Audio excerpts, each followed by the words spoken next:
of San Antonio's West Side with a special guest, Professor David Carrasco. He is professor of the study of Latin America at Harvard University, and he's one of the most influential voices linking Mesoamerican civilizations to modern Mexican American identity. Today, he's here to speak about the remarkable legacy of his father, Coach David L. Carrasco, a pioneer whose story intersects with sport, civil rights, and the borderlands. So I think what we can do is invite him to introduce this story. And in particular, I'm sure that our audience would love to hear more about his father's origin story from Segundo Barrio in El Paso and the major influences, including participation in sports. Dr. Carrasco, you're welcome to either stay there or if you'd like to come here, we can do that. And also, I know we're going to show you a clip. Sure. So you are in charge now.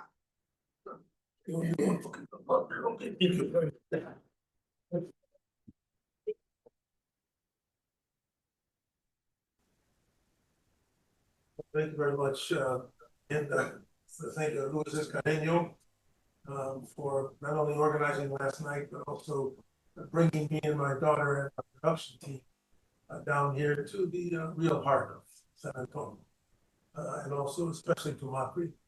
I noticed that the symbol of Macri is quite an interesting symbol. Actually, it's a symbol that resonates with pre-Hispanic Mexico. It's actually a stylized pyramid. But it also has in that symbol, for those who may or may not know it, it has a symbol of what the Aztecs considered a symbol of regeneration. You see that the way that design moves, this is called part of the step fret design, and it's a design that represented that life in the Aztec and the Maya worlds was always one of regeneration, movement. So you have there in that symbol not only the idea of a pyramid. The pyramids were actually symbolic mountains. Mountains. The idea was that the ancestors lived in the mountains, and the ancestors were actually seeds.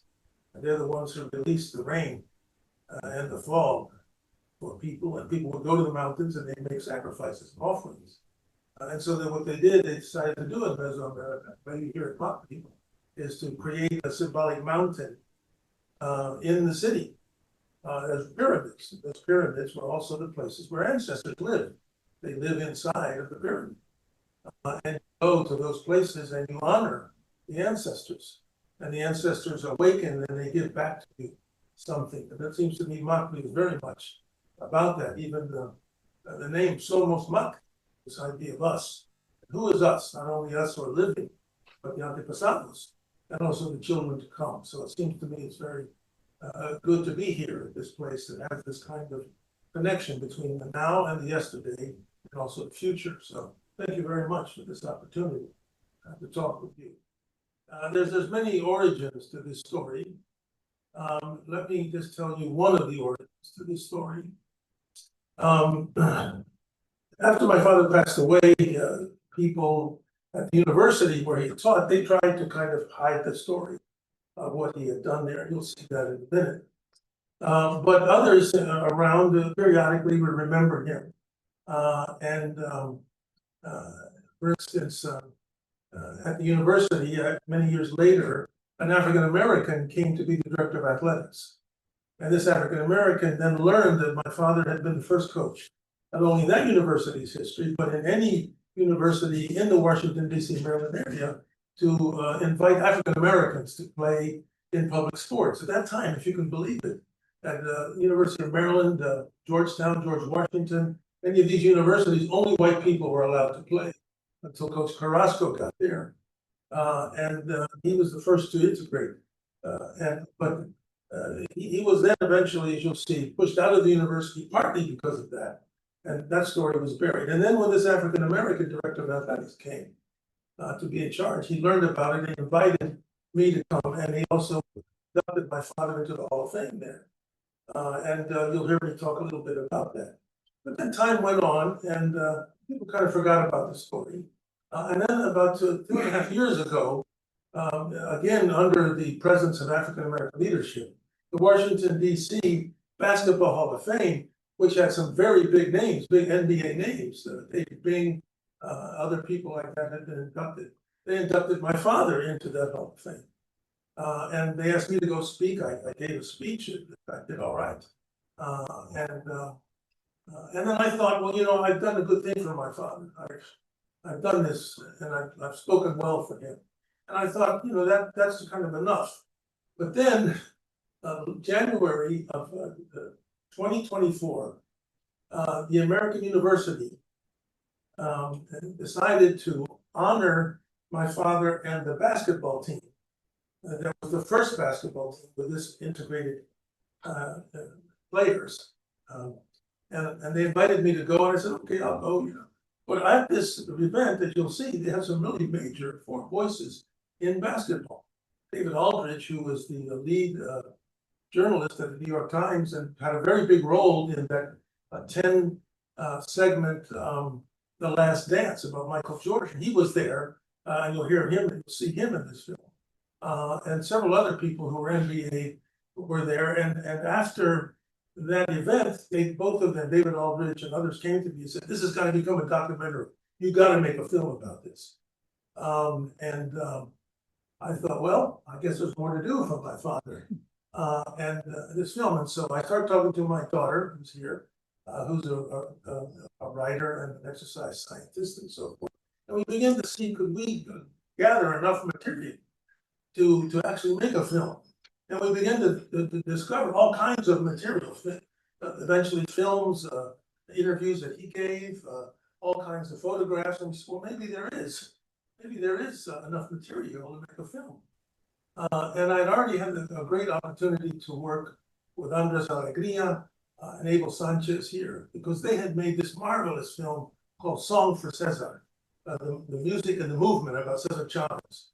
It's been shown around on television and so forth. And I reached out to them and said, hey, and they said, no, we want to work on this. This is a story that has to be told. And so we began to put together a production team, and together, especially under Andres's leadership, we've made 2 trailers. We want to show one now, so that you can really bring you into the heart of the story. And we think that this project really has legs. I think that one of the ways to say this to anybody watching this, especially people in college age, we have responsibility to tell certain stories, and especially the Mexican American community. We need to tell stories that are not only known in our community, they need to be known in other communities, especially in what I call the new demography can make a better democracy, rather than reducing the sense of demography to make a worse democracy. And this is one of those kinds of stories. So here you go with this first trailer. I'm going to run a little history by y'all. Georgetown did not integrate its basketball team until 1966. Maryland did not integrate its basketball team until 1965. George Washington did not integrate its basketball team until 1963 with Rocky Wright, and he was a walk-on. Their first scholarship player was in 1968. And so David Carrasco came to American University and more or less demanded that this school integrate and be the first to integrate in 1956, just after he got here and got the job. So, Mr. Carrasco, I want to ask you about your father. Who was this man? My teacher at the University of Chicago, African-American historian named Charles Long, he used to say, you cannot really teach anybody unless you share their world. I mean, you can teach them math if you don't share their world. You can even teach them some basketball moves if you don't share their world. But you can't teach them about the quest for wisdom in perilous times unless you share their world. And the thing about Coach Carrasco is he did share the world with these African Americans and also the white players on the team.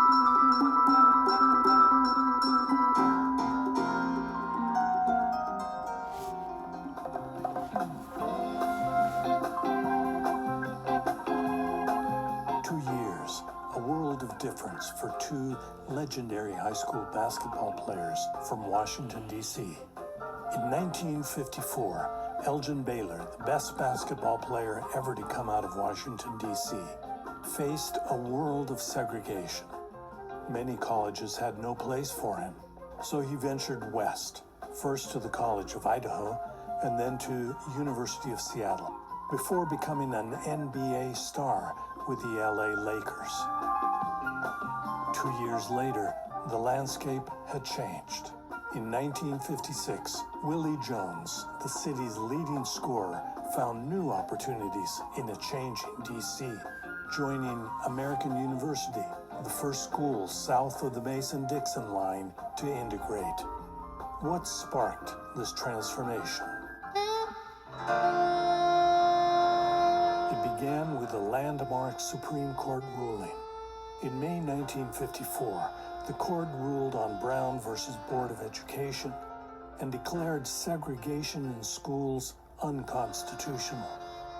Yet it didn't spell out any sort of method for ending racial segregation in schools. Resistance to integration was widespread. The ruling opened the door, and Coach Dave Carrasco walked through it.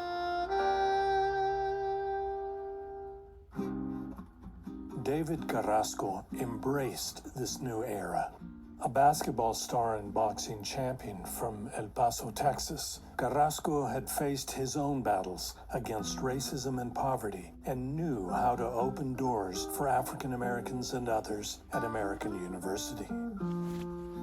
In sports, when running a race, everyone starts at the same line. Whatever personal best you have from another day doesn't matter in today's race. Guess that's my philosophy of life and why I like sports. Everyone is equal. Carrasco's arrival in 1956 marked a turning point, a social transformation in D.C. college basketball.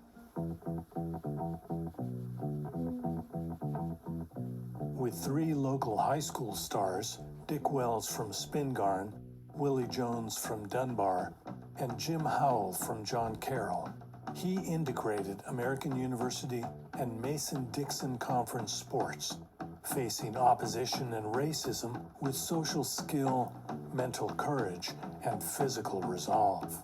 I think growing up in South El Paso and then in the Navy, I knew how to talk to men, both as a commander and as an ally. And I think that's what they felt about it. Here comes this big, tough-looking guy who wasn't afraid of anybody, and he had these big hands, and he had a little half moon right here, and that was from fighting. That was from boxing. He was a tough guy, and they wanted him to be tough. They wanted him to be somebody they couldn't trick, and he was. And there was that kind of camaraderie. Carrasco recruited several African-American D.C. basketball stars to join the AU team, including legendary star Willie Jones. Willie Jones was already a scoring phenom in the nation's capital.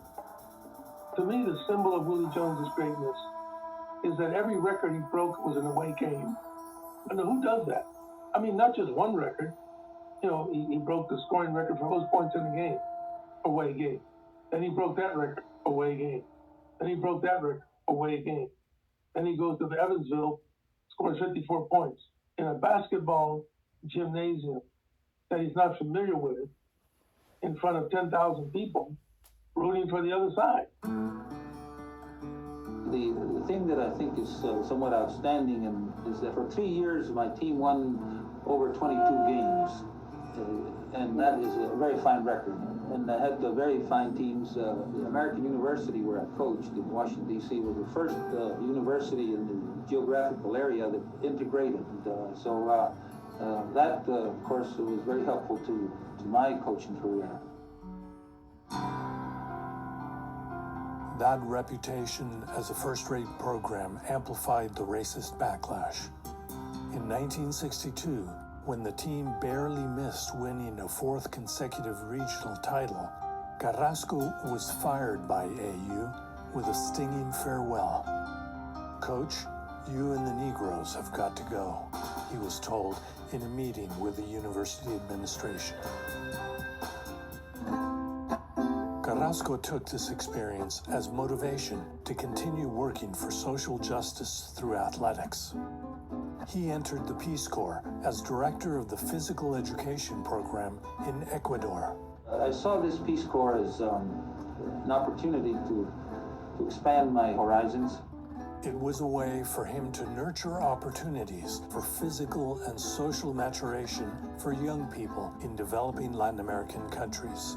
In 1967, because of his stature as a leader and his bilingual and bicultural abilities, Carrasco was chosen out of 60 applicants as the Olympic Games attaché to the U.S. Embassy in Mexico City for the 1968 Summer Olympics.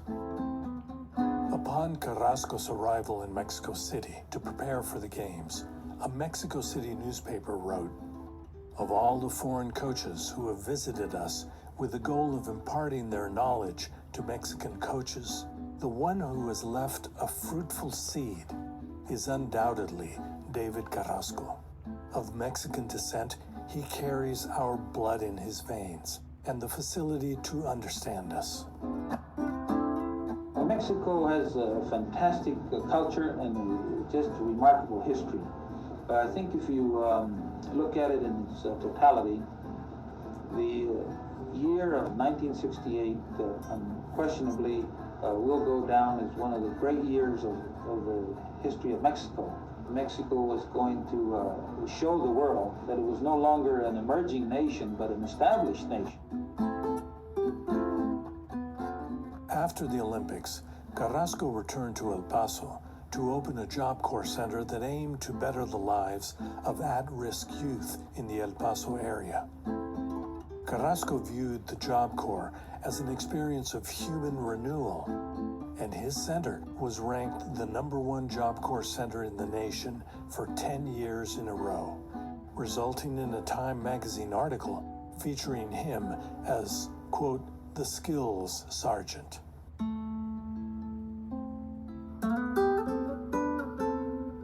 The Spanish language has a simple but eloquent and meaningful phrase, which is used to describe a person who has had an inspirational and beneficial effect on all persons and all things he has touched. Pasó por aquí. He passed by here. Carrasco touched many lives, including thousands of Job Corps graduates, the many Peace Corps volunteers he supervised, the athletes he coached, and they will all tell you, David Carrasco pasó por aquí.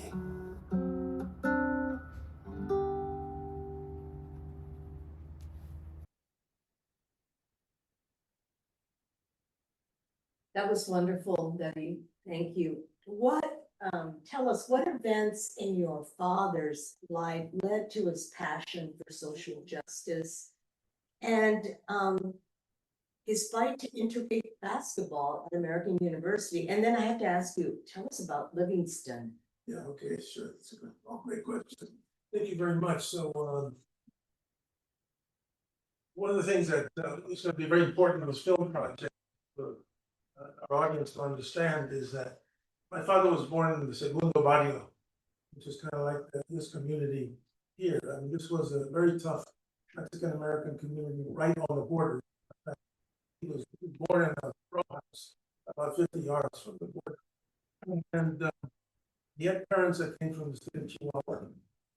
And my mother actually came from the Bato Pilas, which is at the bottom of the Copper Canyon. And was a teenager. She came out of Bato Pilas on a mule train and went to Chihuahua City. And there she became part of a church, a Protestant church. And during the Mexican Revolution, she came to the border and she met my grandfather in a small church there. And they developed a certain Christian view of life. My grandfather was trained as an electrician, and in El Paso, called the Smelter Vocational School. It was on the grounds of the American Smelting and Refining Company, which had the largest industrial smokestack in the world at that time, polluting everybody that lived around there. But this school, and my father grew up in terms of this question, under the values of this school. The school was to basically give Mexicans who come across the border, who lived in El Paso, to give them an education in the trades, carpentry, plumbing, electricians, auto mechanics, and so forth. But this school that is quite famous in the history of El Paso, it had other values. It was trying to teach the students that your work also had to be joined with a sense of citizenship, of trying to make the society better than the one you came into. He was raised in this idea, as well as a kind of Christianity that said love was more important than anything else. And so he grows up in the environment of this vocational school, and that really affected everything that came after, including leading to this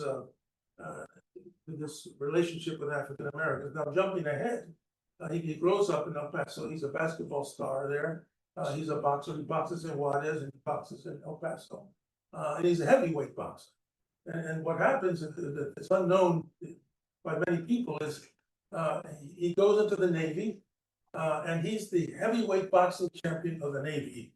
And he's stationed at the San Diego Naval Base. And they have also a Marine base there, and they have a big boxing tournament where the Marines fighting the Navy. And it's in front of 10,000 naval Marines. And so they get to the heavyweight, and he's the heavyweight champion of the Navy. And the guy on the Marine side was a guy who'd already been a professional. So you can imagine the scene. It's during the war. This Mexican comes out there, he's fighting this Marine pro, and my father fought him to a draw, which was considered a victory. And so the very next day, my grandmother had come to the base. My father was dressed up in his Navy uniform, of course, and my grandmother had brought tacos to them, and they're sitting out on a bench on the base eating these tacos. And it just so happened that at that time the admiral walked by, and he saw him. He said, "Hey, Carrasco, you really did great last night." And he introduced my grandmother. And the admiral said, "Is there anything I can do for you?" And my father said, "Well, actually, I have tried to get into officers training, which would mean he would come to Port Deposit outside of Baltimore." He said, "Look, I'm gonna make sure you get it." So as a result of that fight and that moment, he then comes to Deposit, which is the place on the eastern seaboard that sends the Navy into the European war. And while he's there, and you can see some photographs of him, he's in charge of physical education, and he trains the African Americans, and he likes the African Americans. He's comfortable with them, and they're comfortable with him, as you can see in his films. And that leads him then to feel that this idea of the new demography should be a better democracy, that he's going to also include in his life the struggle to give African Americans the opportunity.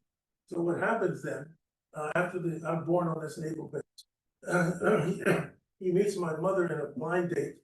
I'm born on this naval base, and they go back to El Paso. He can't get a coaching job there because they don't hire Mexican Americans at that time coaching. And so then my mother had contacts in Maryland. They come to Maryland. He begins to teach in an elementary school with these values, and then he moves up to junior high school, and he's so popular there and so effective that he goes to this high school. This high school is sort of the A level, the top level of high schools.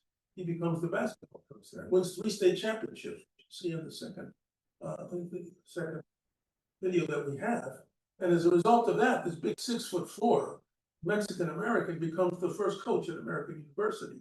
So it comes out of these values that he gets in his grandfather and grandmother's school. The Segundo Barrio at that time is a very, very tough community. And the people there don't have much opportunity. I mean, there's no urgent care. There's no food stores. It's a tough place. But out of that rough place came, in a sense, this transformative person. And that's, I think, a very powerful part of the story. So there you see that, the Livingston. That's a very good question. So my middle name is Lee, and I'm named after one of his coaches. One of his coaches was a guy named Lee Pennington. And he was so close to this coach that when I was born, he said, "I'm going to give you his name." Now, in the Protestant church, in terms of their stories, there's this very famous story of a missionary who goes to Africa, um, whose name is David Livingstone. And in Protestant church history, he's a big figure. And so my father's growing up in this kind of church community in El Paso, and he learns about this man who goes out to try to bring Christ to the world, and he decides he wants to identify with this in some way. And so he takes on the name himself of David Livingstone Carrasco. And so that's how that story becomes a kind of a very dynamic and cool story. Thank you so much. I just have to start with a moment of just personal, which is truly an honor. I got a chance to see the clip a few days ago, and as somebody who lives at the intersection of using the power of sport and inclusion, I could see my personal story, and I'm grateful to each of you who have put in the love and care for what we have so far, and hope that this helps to catalyze more investment to make it real. It's difficult sometimes, I think, to fast forward, to a time that a person has passed. But now in 2025, I can't help but put myself in the space of a mom who looks like your father or who looks like you or I, who might be afraid to take their young person to basketball practice. But we know the power, the unifying power of sport. And I'm so curious, it might seem like an obvious answer, but to hear from you, what you believe your father would be calling us to do as we're sharing his story. Why is right now telling his story important as we see moms afraid to go shopping, afraid to take their kid to practice? Why is now the perfect moment to tell your father's story? Well, that's a wonderful question. I think that, the now, I think we're all in this room aware of what the now is.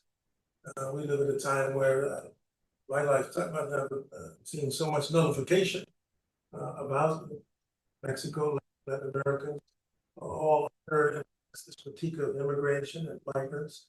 We all know that there are problems with the U.S. policy, but we all know that that's code word in part for Mexican Americans, Mexican Latinos.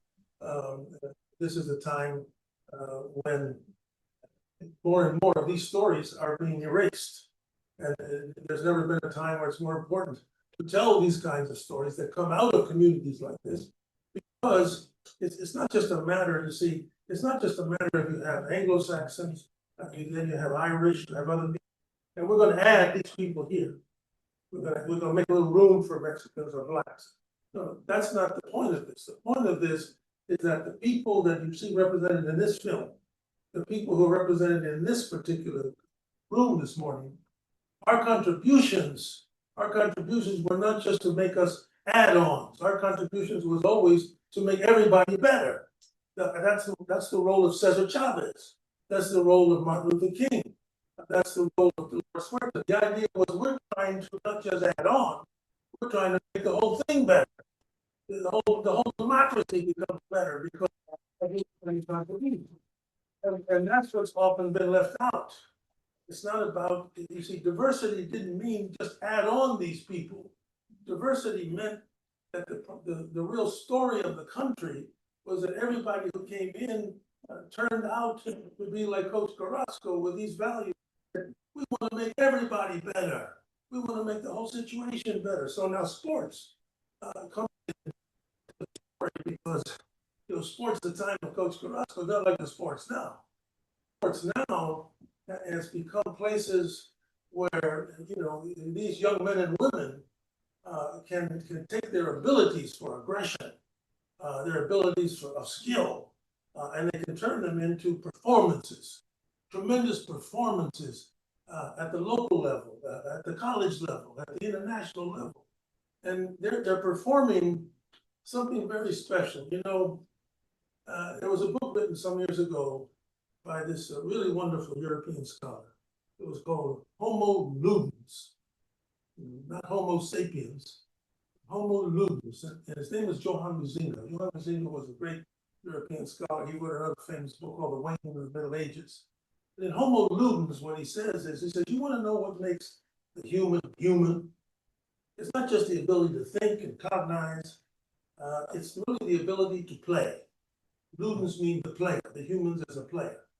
It says, and the capacity of humans to play is really what makes them human, because that kind of playfulness always results, when they interact with other people, in something that is greater than the two people or the two teams. It creates a kind of mana, it creates a kind of spirit, this kind of play. And he says this ludic capacity, the ludic capacity is in poets, because poets come up against the blank page and they have to turn it into something. He said, he called this the agonistic quality, the struggle quality. He says, if you become a lawyer, you're involved in this agonistic struggle with other people. And sports and play, he said, is the fundamental way that you can show what humanity can do.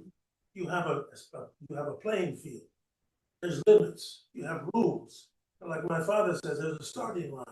And you get there, and it allows humans to show their humanity. But the sports world, as you know, has been tremendously enriched by African American presence, and in many sports, by Latin American presence. I mean, you can't talk about baseball in this country without talking. You can watch baseball games in this country on television, and you will never know that half of the language on the field is in Spanish, because these people are talking in Spanish all the time.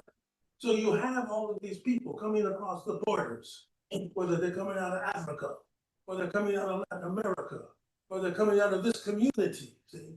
And they're bringing an enrichment of the whole place. And that's what sports can do in a tremendous way, because not only you have a chance of these people to show themselves, their humanity, but also it shows their ability to transform the way in which people understand the democracy itself. If you were to value this democracy on the sports teams, you'd have to say, man, diversity, inclusion, and equity, that's the best thing that's happened in the country. So I think that's my best answer to your question. Yeah. The trailer leaves an impression that after being dismissed from American University, your father never coached basketball again. Tell us that story. Yeah. So that's true. What happened at American University is that he had started to break all these records. And the previous coach, who was now in the university administration, became very unsettled that Coach Carrasco had broken all of his records. And then became his campaign. And when he was pushed out, it really was a terrible blow to him. I don't think he ever got over that blow, but because of who and how he'd been at American University, during that time, he had become a sports diplomat. That is, the State Department in the Johnson administration, the Kennedy and Johnson administration, they had heard about him, and so he had been invited to go to Venezuela, to Mexico, to Guatemala, to other places, and coach coaches. And so when he left American University, he had already had quite a record in Latin America himself. And that's part of the power of the story, by the way. It's not just a story of a Latino who grows up in a Mexican-American community and makes good in that community and comes north. This is somebody who came north and then went south. And when he went into the Peace Corps, he was put in charge of the physical education program, which was another kind of coaching program. So he was able to use that skill again. And then as a result of that, he was invited to do this great thing in Mexico City, become the Olympic Games attaché. Now that role as the attaché, let me tell you, my father was the liaison between the U.S. Embassy and the Mexican Olympic Committee. He was the person in that photograph that you see him there. That's Pedro Ramirez Vasquez on this side. He's Mexico's greatest architect, who was the one who designed and built the Olympic stadiums. And then you also see Jesse Owens in there, the great sprinter. So my father played a major role in that, and that fulfilled his coaching quest in so many ways. And then he became a coach in a sense in the Job Corps, which was to coach all these young kids from El Paso who'd all been pushed out, females and males who'd been pushed out of schools or had come from very difficult families, and he loved those kids. He loved to work with those kids. So in a sense, that's what happens as a result. So instead of being kicked out and falling down, he got back up and did this wonderful work. Yeah, let's now see the second. So now let me say something about the second. What we're trying to do in the second trailer is to address more directly my father's contribution to African Americans. The basketball coach at Harvard University is a very famous coach named Tommy Amaker. Tommy Amaker was an all-star at Duke University. Matter of fact, he was the defensive player of the year. In 1956, when most schools south of the Mason-Dixon line refused to integrate, one coach, David Carrasco, decided to change that. He didn't just open doors for black athletes. He helped redefine college basketball in Washington, D.C. I've heard something before, Professor, and it said genius is not enough. It also takes courage. He was a genius in what he was and what he did, but also there's a level of courage that it takes. Who was Coach Carrasco, and what inspired his efforts to open opportunities for young people and contribute to desegregating sports in America? My name is David Carrasco. I'm a native of El Paso, and I was born at 904 South Taya Street. My father and mother are from the state of Chihuahua. It was as young people that they crossed the border into the United States and settled here in El Paso. I have two other brothers, so our family at one time was comprised of 5 persons. My background generally has been competitive athletics. As a young man, I participated in sports at the high school and at the college level. Became interested in teaching, physical education, and coaching.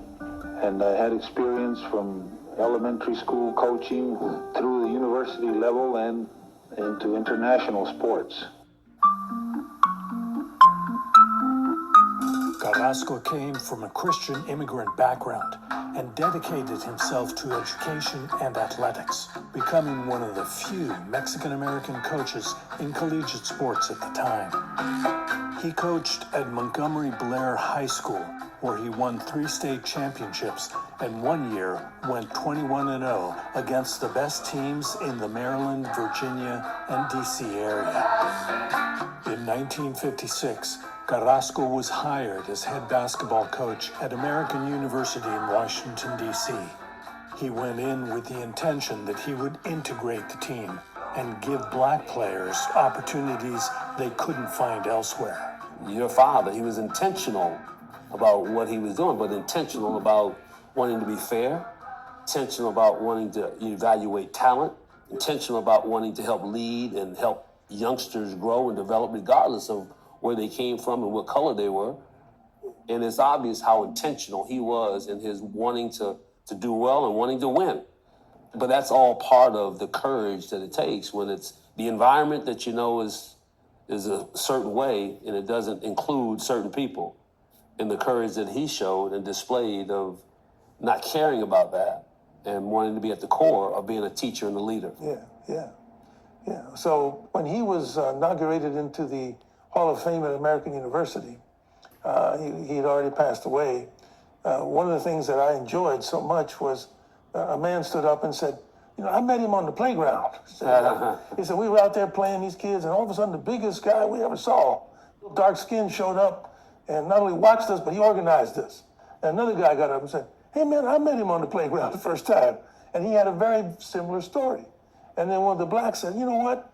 We were over at Kelly Miller playground, and here came this tall guy, brown guy.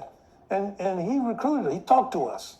And it was so important to me to see that the playground was kind of a place where things could be equal. That's right. And as you know, last year, American University had an event celebrating the desegregation of basketball in the Washington, D.C. area. And it was his team, 1956. How about that? Georgetown did not integrate its basketball team until 1966.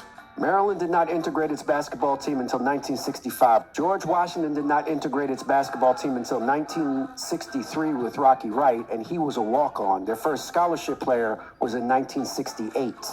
And so David Carrasco came to American University and more or less demanded that this school integrate and be the first to integrate in 1956, just after he got here and got the job. I'm not here if it wasn't for him. And to think of the courage that he displayed and the changes that he made and how we all benefited from it. For him to do that at that time when so much is against you, after you, but look where we are because of that.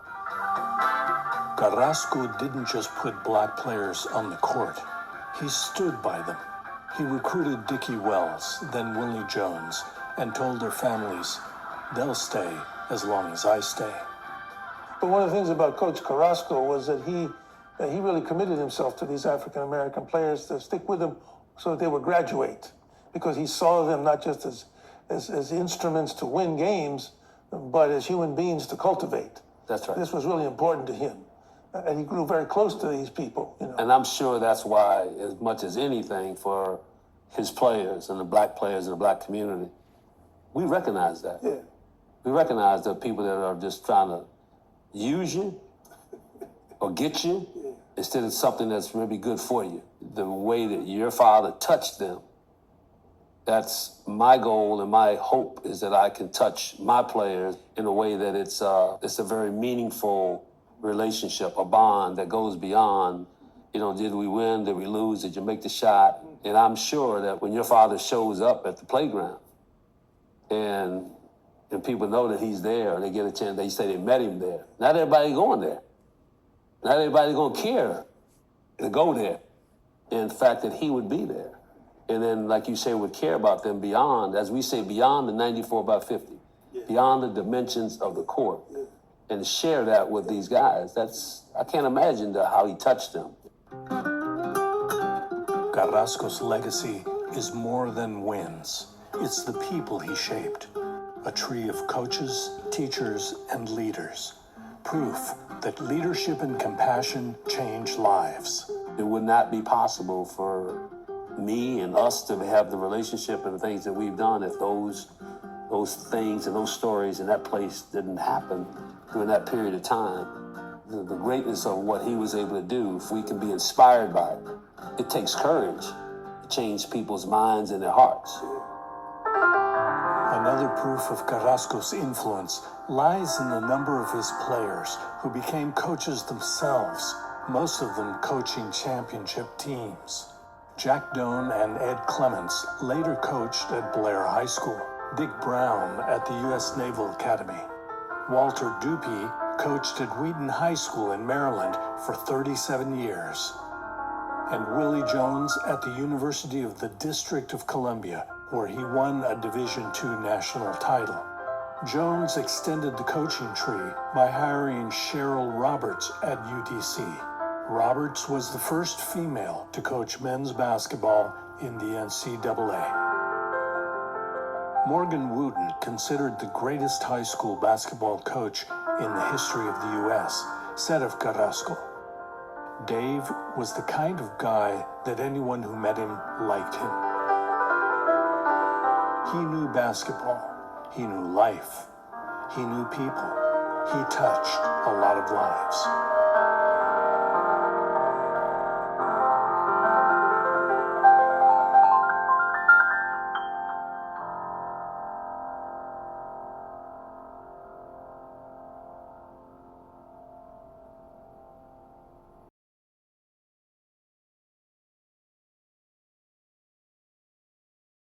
I'd love for you to share with us and think about bridge builder and the title, what that means to you in general for young people.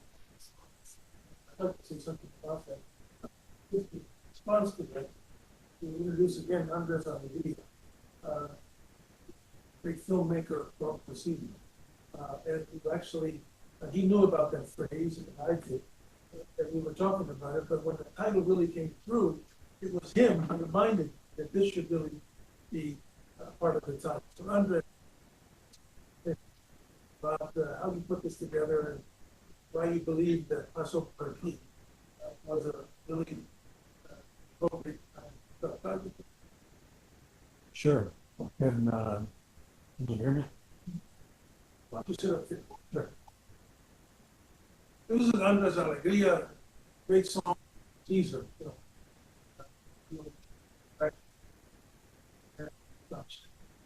Come here today, California, Cleveland. Well,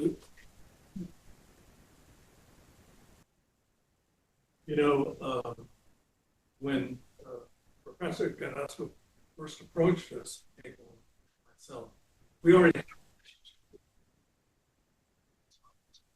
when he brought us to Harvard University, terrific screening there at David Rockefeller Latin American Studies. So we had some history, and he knew the type of and introduced us right away to Ayala, his daughter, who had already written a summary of the story, that a 10-page story that was so powerful and so impactful and clearly an important story that needed to be told, that right away we were 100% in on this.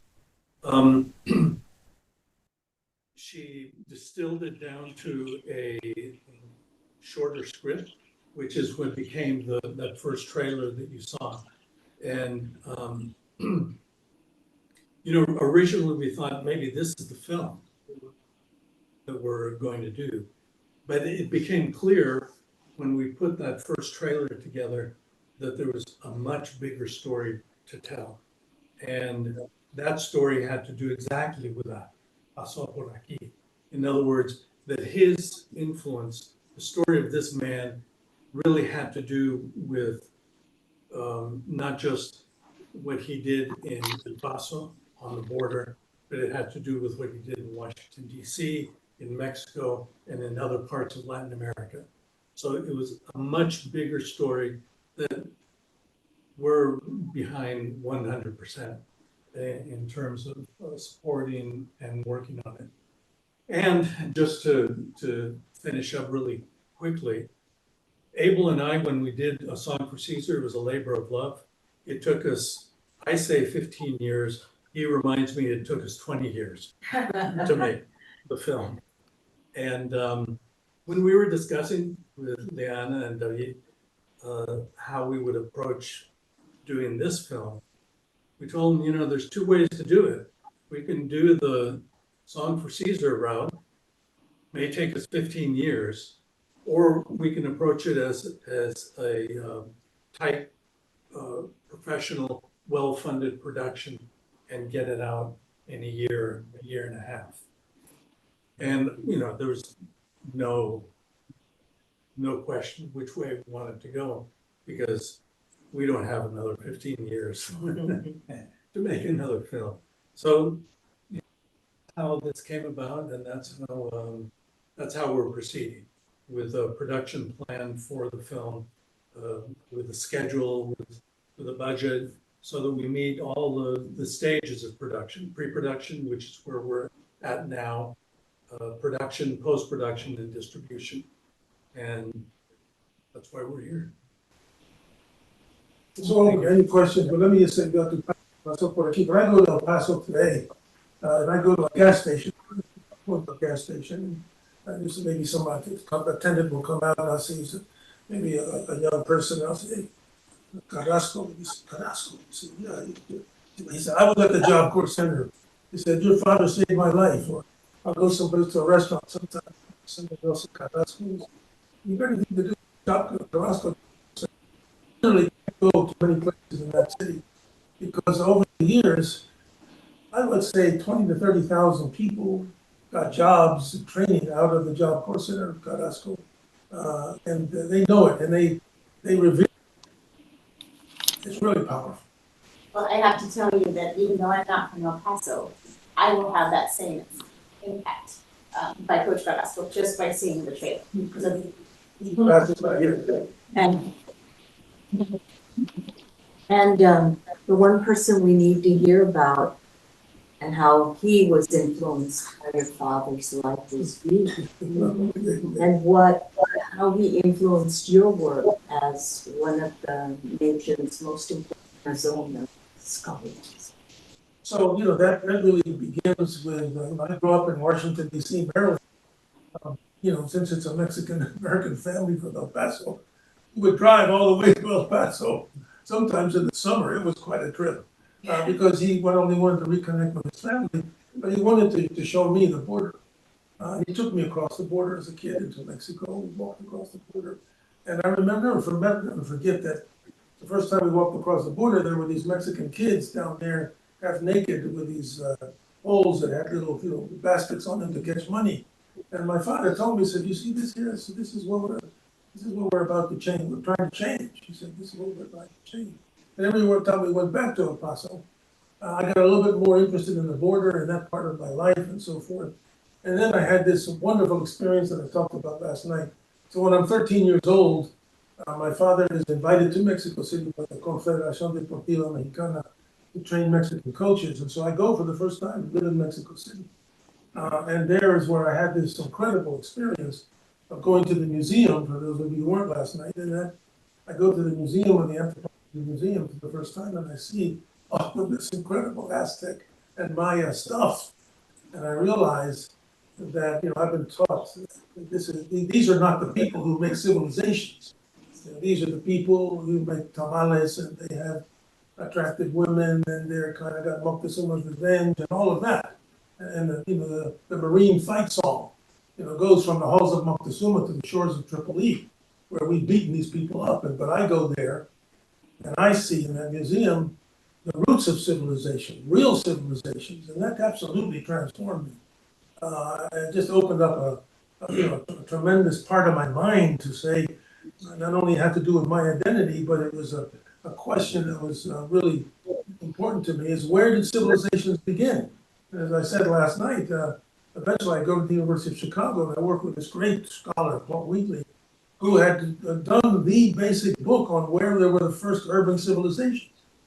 And thanks to my father taking me there, all the research shows that in those places in the world where people made the first, what we call civilizations, two of them were in Latin America, one in Peru and the other in Mexico.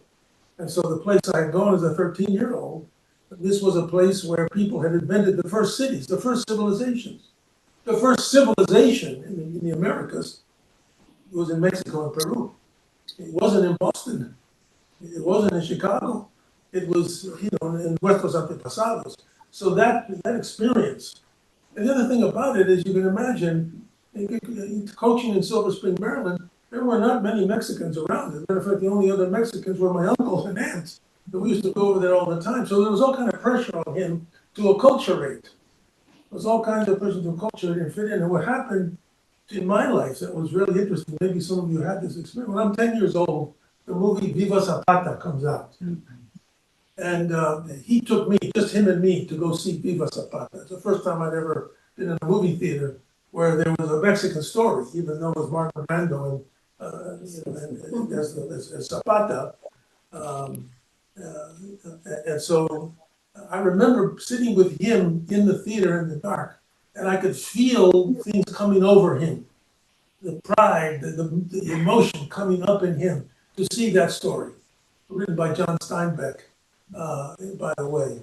And so that really impressed me, Viva Zapata. And so what he started to do after the movie, he grew a big mustache. And he started calling himself, Carrasco Zapata. So he reaffirmed this always. He reaffirmed this always. And I remember also that the other thing that influenced me was that you remember that some Puerto Ricans shot up the Congress in the 1950s. And I remember he came to my room in the morning and he said, "You're not going to school today." I said, "Why not?" He said, "Well, this thing happened in Washington, D.C. and so forth, these Puerto Ricans." He said, "But they're not going to know the difference between Puerto Ricans and Mexicans, so you stay home for a week."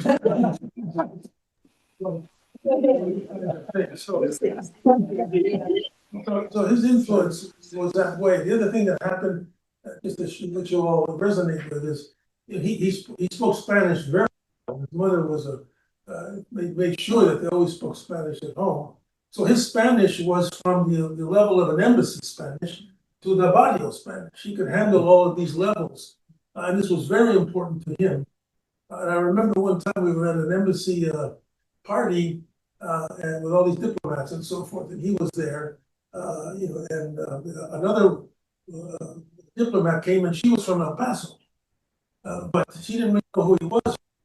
There. And he decided to drop in real quickly some calor, some barrio Spanish on her. She was like, oh, she was like, and to kind of scare her, impress her. She said, oh, you're from that barrio. So this whole question of being able to handle all of this Spanish was really important to him. But his English was good English, but it wasn't as good as my English. And I was going to these schools here in Chicago, and he was always interested. If I came home with a new word, hey man, tell me about that word. I came in with hermeneutics one time.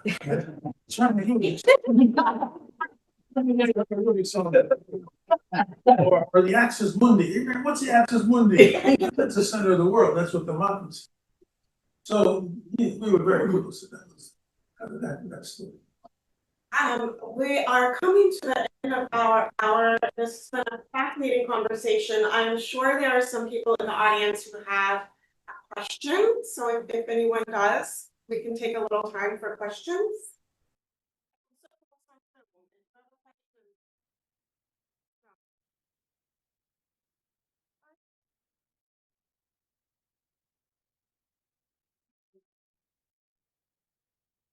Good seeing you again, especially here in California.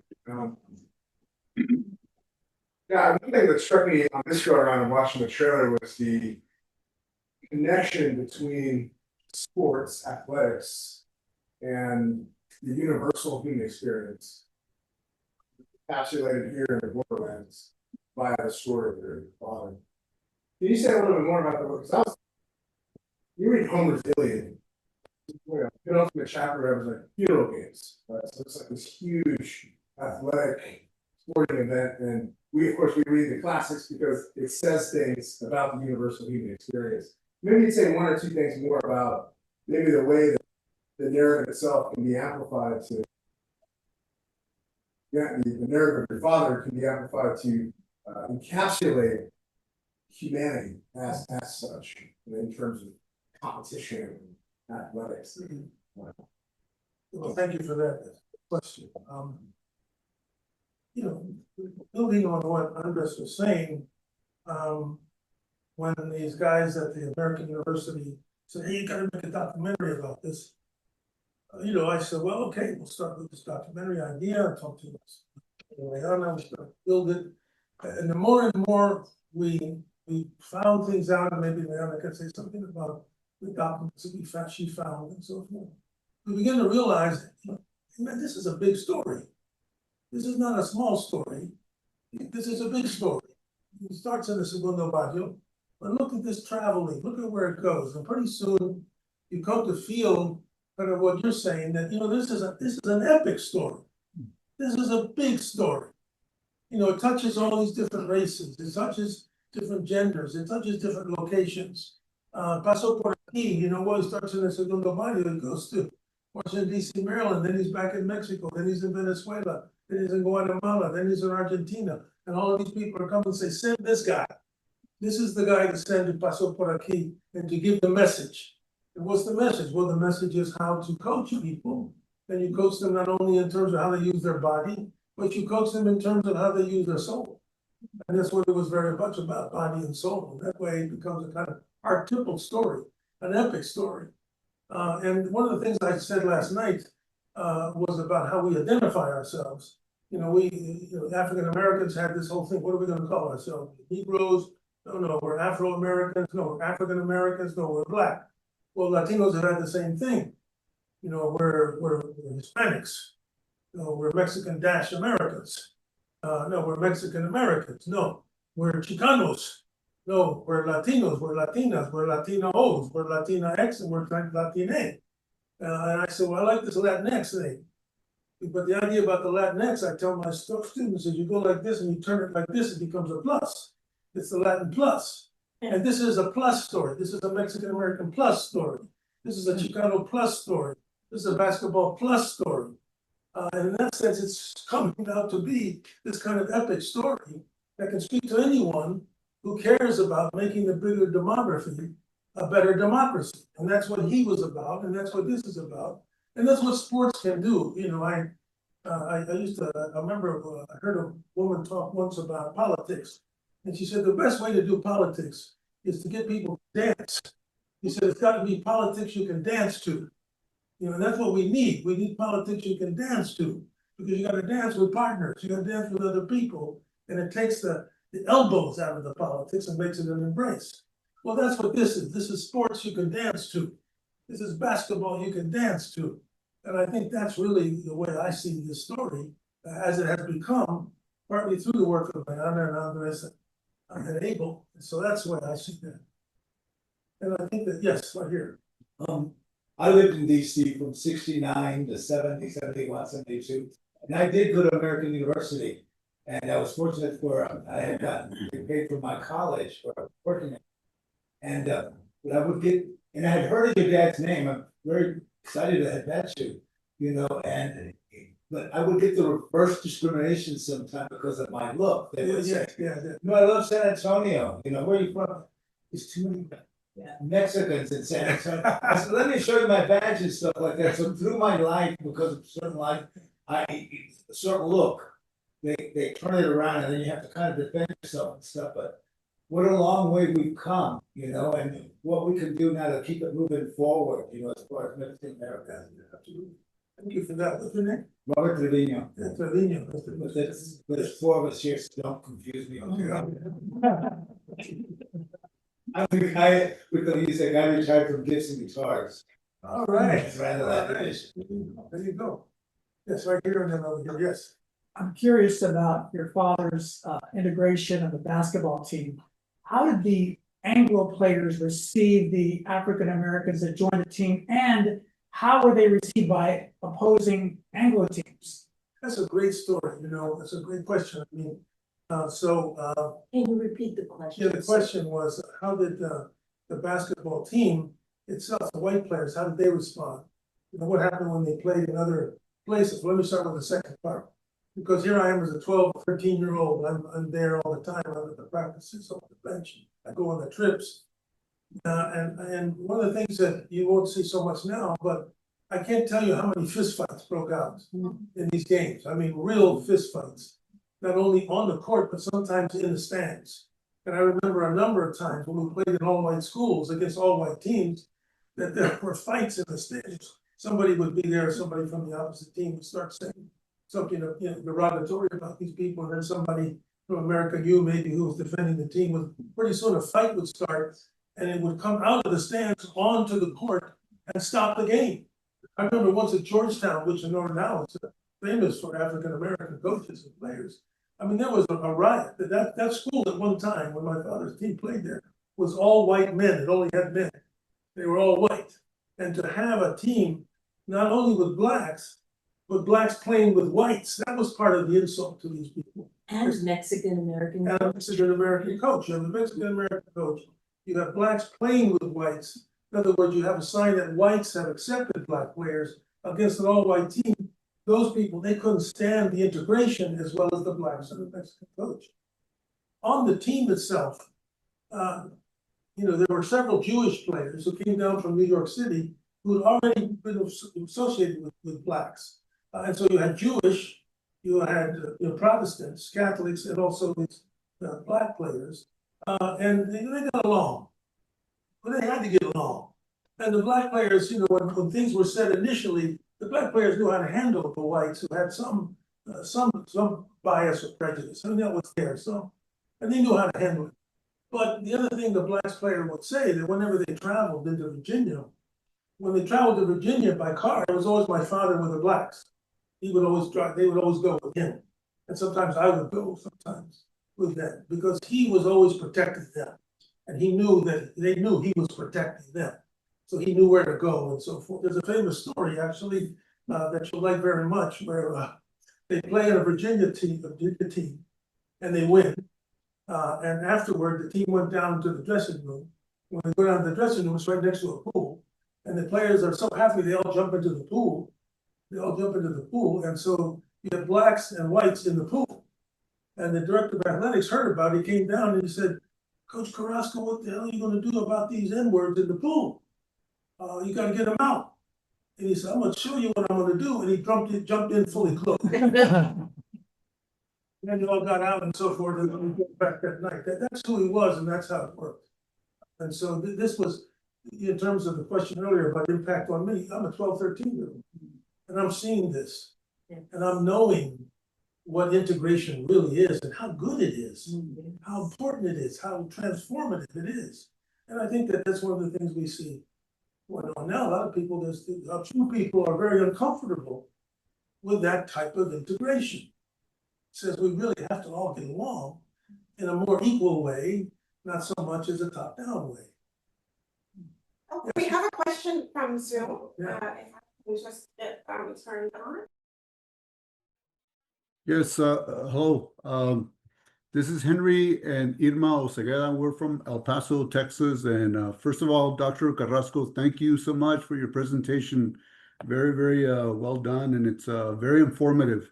I had a comment or a question regarding the erasure of our history, because here in El Paso, when you start talking about the Segundo Barrio, that's where my wife was born. And so was I, and so was I. And so it brings back a lot of good memories. And also, your dad, David Carrasco Job Training Center, is still open here in El Paso. And so it's very very well known, very well attended, still open. And we're just very proud of the sports history here in El Paso. I was not aware of your father's sports profession and what he did. But here in El Paso, we also had a Bowie High School State Baseball Championship, the only one with nothing but Hispanics and Mexican American kids back in 1949, led by Coach Nemo.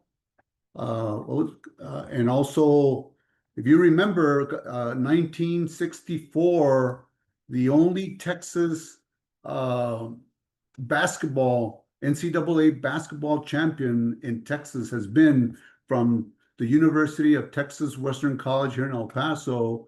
And they had the very first black team, first starters to go against Kentucky.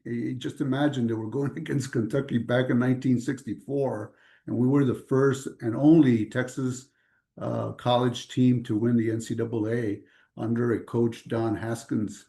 And then, of course, I don't know if you remember, there was also Nolan Richardson, also from Bowie High School, also from the Segundo Barrio High School there, went on to coach the University of Arkansas. And so there's been a lot of history here in El Paso on sports, and I'm so proud that David Carrasco is one of our founders in that. And so thank you so much for that. Appreciate it.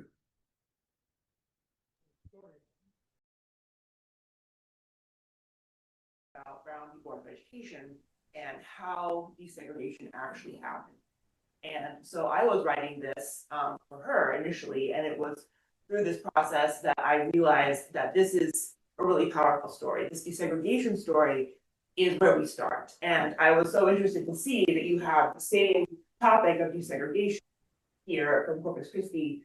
And I hadn't even been aware of this. And so it's something that I'm interested in looking into more, so that this desegregation story, is repeated in many areas, but it's also still so important today because we have research showing that we're going in the wrong direction in terms of desegregation, especially in public schools. So I came on to work on that, and then with talking with my father and doing research, I realized that there was more to the story. And one of the things that I discovered was my grandfather did two interviews that was part of the El Paso Oral History Project at UTEP. And each one was an hour long where he did an interview and discussed all of these different issues, including his background, his work. And so when you hear his voice on the trailers, those are from those interviews. And one was in 1973, that was more about kind of his work and life. And then in 1976, he did the second one where he commented on different issues. And I was so surprised at how prescient it was, because we're talking about the same issues today. So he's talking about poverty, about immigration, about illegal drugs. But most interesting was his concern for the environment. This was in the 70s. And of course, we were kind of aware of the environmental issues, but now it's so important. So it just caught my attention. Wow, it's the same stuff. And we need to make a difference. So that was kind of partly what really motivated us to move forward, was when we discovered these interviews and in his voice. And so then we've been kind of looking for more, what else is out there? And what it showed me was that there's evidence, there's films, there's pictures, there's interviews that are out there. We just need to find them. And something that happened this summer was with American University. We had been pushing to see, are there any films of the games from the 50s? And they kept saying, no, there's no films. And then in July, we hear from this woman, Leslie Nellis, who is in charge of archives, and she's wonderful there. And she found some films in a box on a shelf. And so we see Willie Jones playing, we see the team, and we see the integration there on the court from the 50s. And we have those digitized now. So that's kind of one of the things that I'm most interested in, I've been most excited about, is as we discover these different artifacts that help us tell the story. And so that was kind of what I just really wanted to say about it. The other thing, I know you kind of asked about the whites, on their reception of the Black players on the team. And one thing that I noticed was I asked 2 interviews, one with a man named David Shaheen, who was the manager of the team. And it was so interesting to me because he talked about some of the issues at the other schools when they were playing other schools and the races that they encountered. But within the team, he couldn't really remember any issues he just talked about it as it was easy, it was seamless, this integration. And I'm thinking that there's probably more to it. And in talking with Teresa Moore, who is the woman who did the film on desegregating the NFL, she was talking about how she encountered this too, where we have short memories about the difficulty of overcoming our own prejudices and issues, and that there was probably more to it, but we kind of haven't quite gotten to it yet. So that's something that's there that I think is interesting to explore. So yeah, so thank you.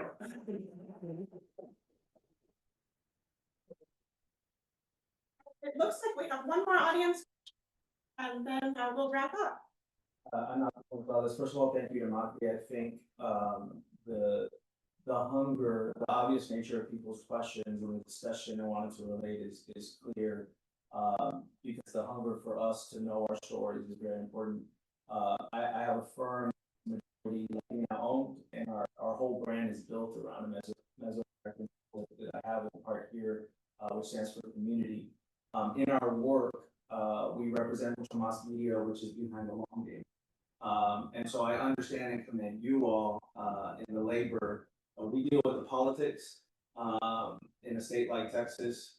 It has an incentive program that has strict incentives for minority, Latino, veteran, female-owned films that are trying to be scripted here.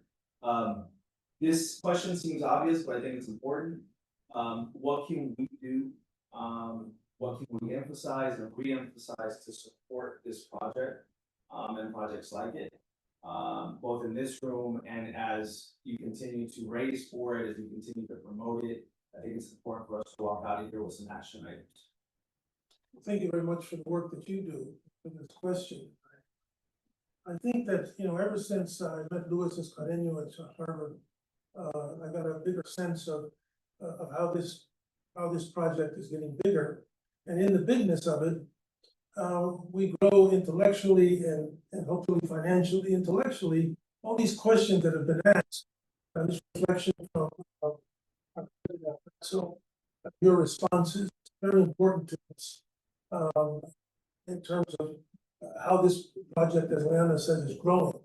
And secondly, of course, we are looking for anyone who wants to join us financially in this project, so that we can really carry it forward. But I think also extending the storytelling, telling the story in here, showing us where we can tell the story more, because I talked to someone the other week and he said, "What's your real goal here? Your goal, you guys want to make a lot of money yourselves, or you want to just get the story out there?"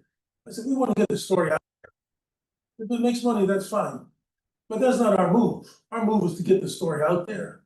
And if that story can get out there, that is the real value of it. That's the real contribution. Because there's never been a time where we needed this kind of story. Partly because it's not just about Carrasco. It's really about nosotros. It's about somos. That's what this is. In its critique, it's a critique story. It's not just a story of a hero, it's a critique story about those forces that want to limit the democratic process in the country. And I think that's really what we want to do. You can help us, I think, in all of these areas. Coach us how to extend this story and do a better way of telling it more widely. So we're very grateful to all the people who come today and talk with us and in asking us these questions enlarged our understanding of ourselves. We're very grateful about this. Thank you.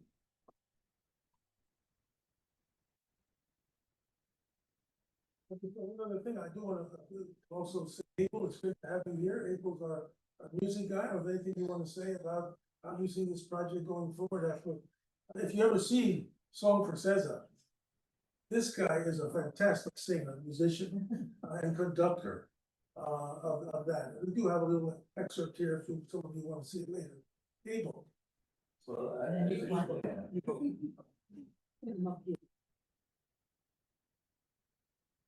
He's a real crooner, this guy. He's listening to his pipes. No, thank you. I'm very honored to be here with everybody and, I just on board because of the inspiration of what you saw, what this story is about.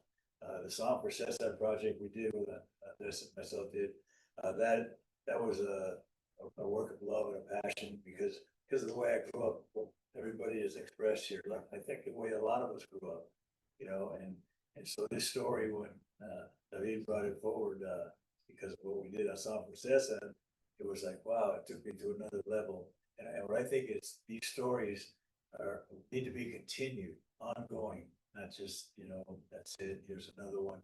They need to be continued. And this year gave me another hope. I grew up in the same way, as a lot of us, and I didn't know my story. I did not know my own story. My parents had to be kind of reserved in California there at the time. And so it was the leaders like Cesar Chavez or Berta, and then getting involved with that through my music. And then to meet Professor Carrasco, it took me to another level, my own understanding, and all I can say is I'm just so grateful to be part of it, to be able to contribute.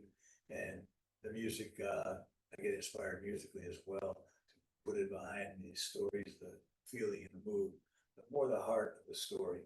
It's just big, and I want my children and everybody's children to, on down the line, future generations to realize where we come from, who we are.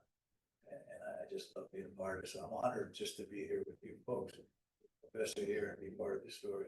And so thank you for just being here.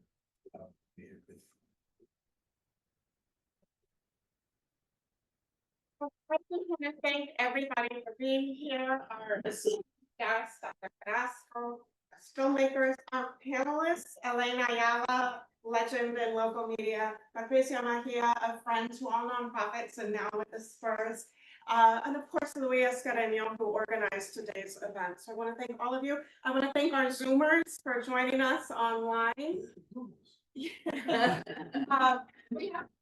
We have a bunch of marketing friends there, Dr. Antonia Castaneda, Dr. Ellen Riojas, Dr. Jaime Mejia, our friends from El Paso. We've got Cynthia Mendoza there, and Diane from, my goodness, Incarnate Word, right? Am I getting that right?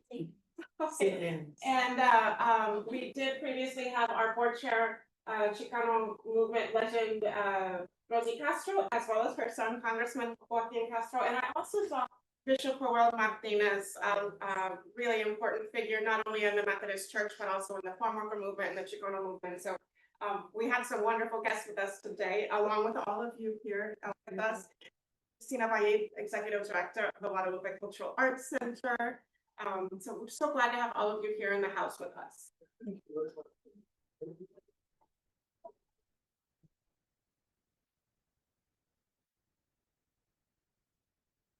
We have a few more refreshments in the back, and we hope to see you again soon.